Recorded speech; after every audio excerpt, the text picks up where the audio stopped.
வணக்கம்.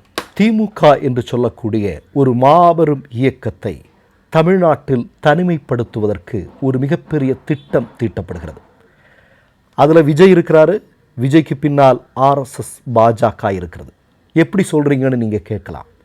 இப்போது ஒரு வாரத்திற்கு முன்னாடி உங்களுக்கெல்லாம் நல்லா தெரியும், தமிழக வெற்றி கழகம் வெற்றி பெற்றதற்கு பிறகு சட்டமன்றம் கூடியது. அதில் முன்னாள் துணை முதல்வராக இருந்த உதயநிதி ஸ்டாலின் அவர்கள் பேசினார். நீங்கள் கேட்டிருப்பீங்க. அன்றைக்கு சனாதனத்தை ஒழிக்க வேண்டும், சனாதனம் நிச்சயமாக மக்கள் மத்தியில் பிளவுபடுத்தும்னுலாம் சொல்லிட்டு அவருடைய உரையை நீங்கள் கூர்ந்து கவனித்தீங்கன்னா தெரியும், திமுகவை தமிழ்நாட்டில் இல்லாமலாக்குவதற்கு, முடக்குவதற்கு இவர்கள் திட்டம் போடுகிறார்கள் என்பதை அன்றைக்கே தன்னுடைய உரையில் சூசகமாக தெரிவித்திருப்பார்.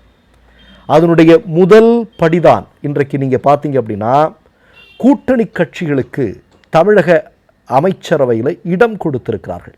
அதை புதிய தலைமுறை மாதிரியான ஆர்எஸ்எஸ் அடிமை ஊடகங்கள் இன்றைக்கு எப்படியெல்லாம் பேசி கொண்டிருக்கிறார்கள் என்பதை பாருங்கள். அதாவது ராஜாஜி பாதையில் ஜோசப் விஜய்.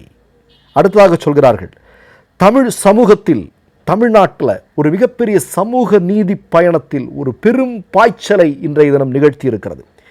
7 தலித் அமைச்சர்கள், 4 பெண் அமைச்சர்கள், இப்படி கூப்பாடு போட்டுக்கொண்டே இருக்கிறான் இந்த ஆர்எஸ்எஸ் அடிமை ஊடகங்கள்.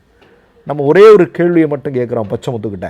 என்ன அப்படின்னா, இப்போ திரௌபதி முர்முவை நீங்கள் இந்தியாவுடைய துணை குடியரசுத் தலைவராக்குவதன் மூலமாக எல்லாம் சரியாயிடுமா? ஏன் மணிப்பூர் பற்றி எறிந்து கொண்டிருக்கிறது? ஏன் பழங்குடி மக்களுடைய நிலங்கள் சூறையாடப்படுகின்றன? ஏன் பழங்குடி மக்கள் தங்களுடைய நிலங்களிலிருந்து அப்புறப்படுத்தப்படுகிறார்கள்? பதில் சொல்ல முடியுமா பச்சைமுத்துவால், புதிய தலைமுறையால்? சரி, அதை விட்டுருங்க. அடுத்தது நம்ம ஒரு கேள்வி கேட்கலாம். அப்துல் கலாமை இந்தியாவுடைய குடியரசுத் தலைவராக்கினார்கள். சரி, ஆக்கினார்கள். இந்தியாவில் இன்றைக்கு இஸ்லாமியர்களுடைய நிலைமை என்ன? உலகத்திலேயே இஸ்லாமியர்கள் மிகவும் பாதுகாப்பற்ற சூழலில் எந்த நாட்டில் வாழ்கிறார்கள் அப்படின்னா அது இந்தியாவில். ஆனால் இவையெல்லாம் இல்லாமல் திராவிட ஆட்சி என்ற ஒன்று தமிழ்நாட்டில் நடந்து கொண்டிருந்தது. சமூக நீதிக்கான ஒரு பெரும் பாய்ச்சலை கடந்த 5 வருடத்தில் திமுக செய்திருக்கிறது. இந்து, இந்தி, இந்தியா என்கிற கருத்துருவாக்கத்திற்கு தடை போடுகிற அளவிற்கு, அதை உடைத்தெறிகிற அளவுக்கு திமுக கடந்த 5 வருடங்களில் பெரும் பாய்ச்சலை நிகழ்த்தி இருக்கிறது. ஒருவேளை முத்துவேல் கருணாநிதி ஸ்டாலின் இந்த முறை வெற்றி பெற்றிருந்தால் இந்தியாவுடைய அரசியலே மிகப்பெரிய அளவிலான மாற்றத்தை சந்தித்திருக்கும். அப்போ இதெல்லாம் மிகப்பெரிய அளவில் பிரச்சனையாக இருக்கிறது. அதற்கான காய் நகர்த்தலை ஆர்எஸ்எஸும் விஜயும் எல்லோரும் கூட்டணி போட்டுக்கொண்டு தமிழ்நாட்டில் செய்து கொண்டிருக்கிறார்கள். ஆனால் நான் ஒன்று மட்டும் சொல்லிக்கொள்ள விரும்புகிறேன். விஜய்க்கும் சரி, மோடிக்கும் சரி, நம்ம புதிய தலைமுறை பச்சைமுத்துவுக்கும் சரி, ரீல்ஸ் போட்டு வளர்ந்த இயக்கம் அல்ல திராவிட முன்னேற்றக் கழகம். திராவிட முன்னேற்றக் கழகம் என்று சொல்லக்கூடிய இயக்கம் போராட்டங்களின் மூலம் வளர்ந்த இயக்கம். அது என்றைக்கும் மக்களோடு மக்களாக கலந்திருக்கிற இயக்கம். அதை நீங்கள் நினைப்பது போன்று தடைபடுவதற்கோ முடக்குவதற்கோ நீங்கள் முயற்சி செய்தால் அதன் விளைவு வேறு மாதிரி இருக்கும் என்பதை புரிந்து கொண்டால் நல்லது. சரி, இப்போ விஷயத்துக்கு வருவோம். இப்போ நம்ம சொல்கிறோம் இல்லையா, இதனுடைய முதல் கட்டமாக நீங்கள் பார்த்தீங்கன்னா கூட்டணி கட்சிகளுக்கு அமைச்சரவையில் அதாவது அமைச்சரவையில் இடம் கொடுப்பது, இதன் மூலம் ஒரு ஹைப்பை கிரியேட் பண்ணுறது. அதே மாதிரி நீங்கள் பார்த்தீங்க அப்படின்னா கூட்டணி கட்சிகளுக்கு இடம் கொடுப்பதன் மூலமாக விஜயினுடைய தடுமாற்றம் இந்த 7 நாள்லேயே நமக்கு தெரிஞ்சிருச்சு. ஒரு மிகப்பெரிய தடுமாற்றத்திற்குள்ளே இருக்கிறார் விஜய் இல்லையா? அந்த தடுமாற்றத்தை வெளியில் தெரியாமல் வைக்கிறதுக்கு இது ஒரு முயற்சி. அடுத்ததாக இன்னொரு செய்தியை நான் சொல்கிறேன். உங்களுக்கு நல்லா தெரியும், தேர்தல் பிரச்சார காலகட்டங்களில் விஜயும் மற்ற கட்சிகளும், திராவிட முன்னேற்ற கழகங்களுடைய கூட்டணி கட்சிகளை தவிர்த்து மற்ற கட்சிகள் எல்லாம் கூப்பாடு போட்டு கொண்டிருந்தார்கள். என்ன? பெண்களுடைய பாதுகாப்பு தமிழ்நாட்டில் ரொம்ப கேள்விக்குறியாக இருக்குது, போதைப்பொருள் பெரிய பிரச்சனையாக இருக்குது, சட்ட ஒழுங்கு நல்லா இல்லை அப்படின்னு. ஆனால் இந்த 7 நாட்களில் என்ன நடந்துட்டுருக்கு? அதைவிட உச்சமான சம்பவங்கள் கோர தாண்டவம் ஆடிக்கொண்டிருக்கிறது.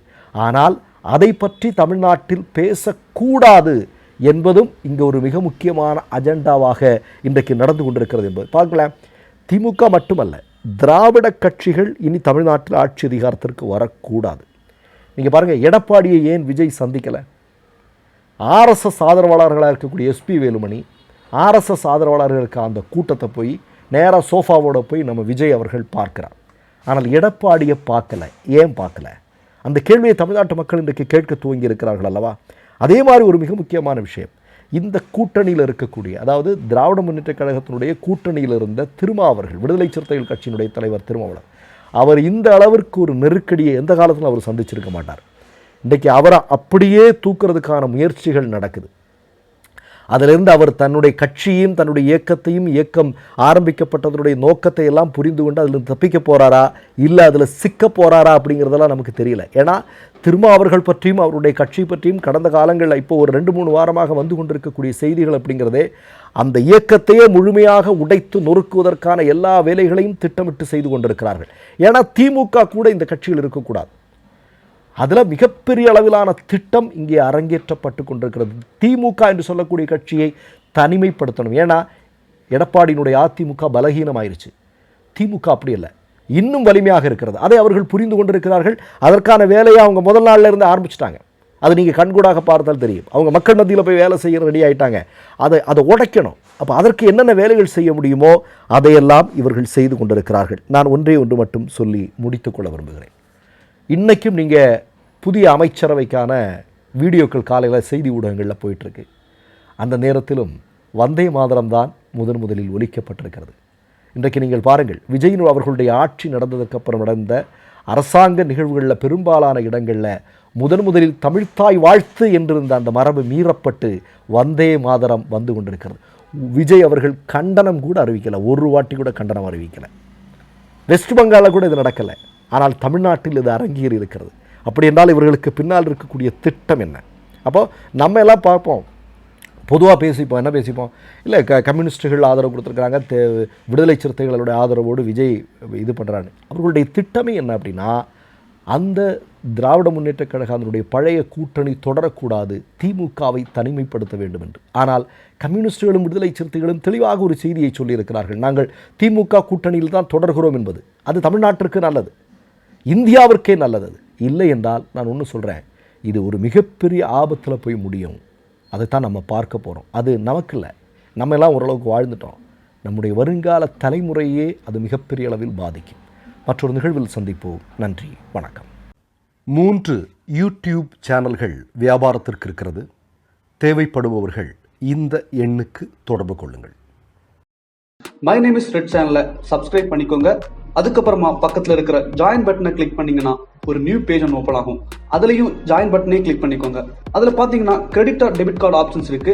இதில் உங்களுக்கு விசா, மாஸ்டர் கார்டு, ரிப்பே அப்படின்னு 3 ஆப்ஷன்ஸ் கொடுத்துருக்காங்க. அதில் நீங்கள் எந்த கார்டு சூஸ் பண்ணுறீங்களோ அந்த கார்டோட நம்பர் என்டர் பண்ணிக்கோங்க. அப்புறமா கார்டோட வேலிடிட்டி மந்த் அண்ட் இயரை டைப் பண்ணிக்கோங்க. அடுத்தபடியா உங்க கார்டோட பின்னால சிவிசி கோடுன்னு சொல்லிட்டு 3 நம்பர்ஸ் கொடுத்துருப்பாங்க. அந்த நம்பரை இதில் என்டர் பண்ணிக்கோங்க. அப்புறமா அட்ரஸ் அண்ட் இன்ஃபர்மேஷன் என்டர் பண்ணிட்டு பைங்கிற பட்டனை கிளிக் பண்ணிக்கோங்க. ஒருவேளை உங்க கார்டு நம்பர் இன்வாலிட்னு காமிச்சிச்சுன்னா உங்க கார்டுல இன்டர்நேஷனல் யூசேஜை எனேபிள் பண்ணுங்க.